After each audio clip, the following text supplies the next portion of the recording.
Secret inscription found in Jordan. Do you know what this is? I know you think you do. Keep watching, and in 8 minutes you'll know exactly what it is and why it matters.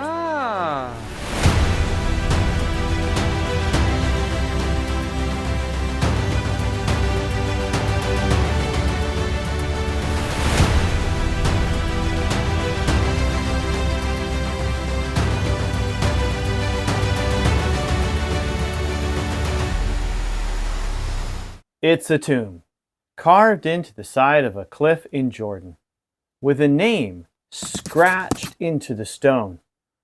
One that Bible readers will recognize. Tobiah. If you've ever read the Book of Nehemiah, you've met this man, one of the enemies who opposed Jerusalem's rebuilding after the exile.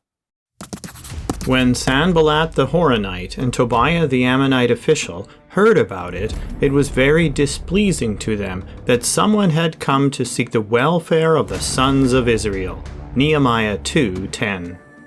Now imagine opening a tomb and finding his name still there, 2,400 years later. In 605 BC, King Nebuchadnezzar began deporting the population of Israel to Babylon. They remained in captivity for 70 years, as prophesied in Jeremiah 25:11. This whole land will be a desolation and a waste, and these nations will serve the king of Babylon 70 years. But it will happen when 70 years are completed that I will punish the king of Babylon and that nation, says the Lord, for their iniquity and the land of the Chaldeans, and will make it an everlasting desolation. In 539 BC, Cyrus the Great, king of Persia, conquered Babylon, and 9 years later, roughly 70 years after the captivity began, he made a decree releasing the Jews to return to Israel. In 515 BC, 70 years after the destruction of the temple, Joshua the priest and Zerubbabel, grandson of King Jeconiah, who went into captivity under King Nebuchadnezzar, rebuilt the temple in Jerusalem. Between 445 and 444 BC, Nehemiah, a Jewish servant of the king of Persia, traveled to Israel to rebuild the walls of Jerusalem. Around this time, Tobiah, who was a servant of the king in the neighboring district of Ammon, modern-day Jordan, heard about what was going on and he didn't like it. Together with Sanballat the Horonite and Geshem the Arab, Tobiah set out to foil Nehemiah's plans to rebuild the walls of Jerusalem, threatening violence and even writing a letter to the king of Persia accusing Nehemiah of sedition. But when Sanballat the Horonite and Tobiah the Ammonite official and Geshem the Arab heard it, they mocked us and despised us and said, "What is this thing you are doing? Are you rebelling against the king?" Nehemiah 2:19. Now Tobiah the Ammonite was near him, and he said, "Even what they are building, if a fox should jump on it, he would break their stone wall down." Nehemiah 4:3. Nevertheless, the walls of Jerusalem were rebuilt, exactly as was prophesied in Daniel 9:25.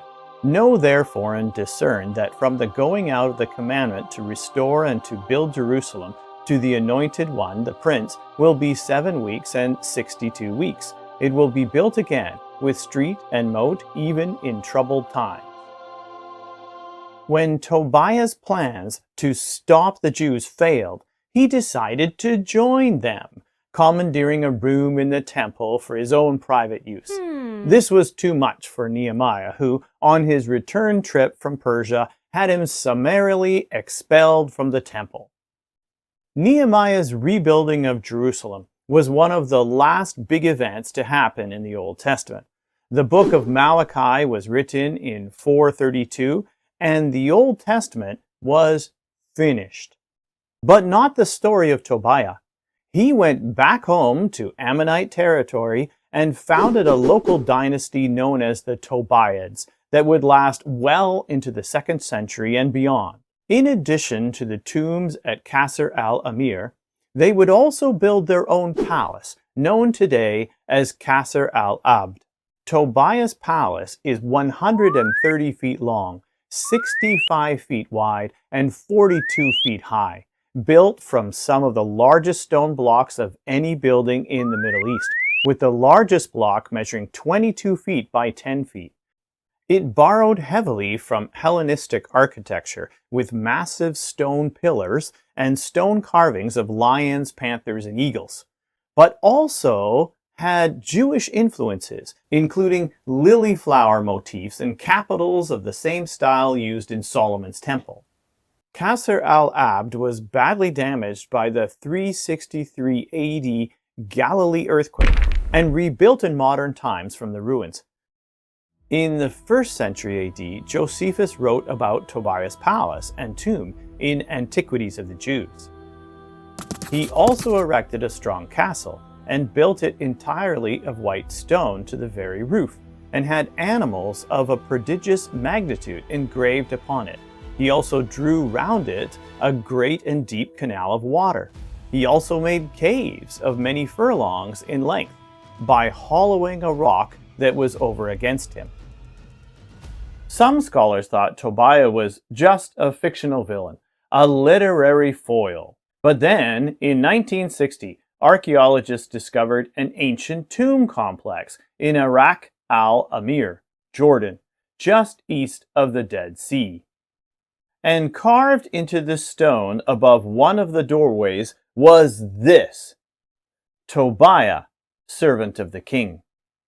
The inscription is in Aramaic, dating to the Persian period, right when Nehemiah lived. And the name Tobiah? This wasn't just a name scribbled by a traveler. This was a family burial estate, wealthy, powerful, and connected to Persian imperial power, just like the Bible described. Even the setting matches. The site lies near Rabba Ammon, biblical Ammon, modern-day Jordan. Today, the tomb of Tobiah is mostly abandoned, but the evidence still stands. It's a silent witness carved into stone, confirming that the Bible wasn't making this up. There really was an Ammonite noble named Tobiah, and he really didn't want Jerusalem rebuilt. So, what is it? The Tobiah Inscription. But then, you already knew that. Hi, I'm David, and I really need your help to get the message out. Please subscribe to my channel, and watch the next one.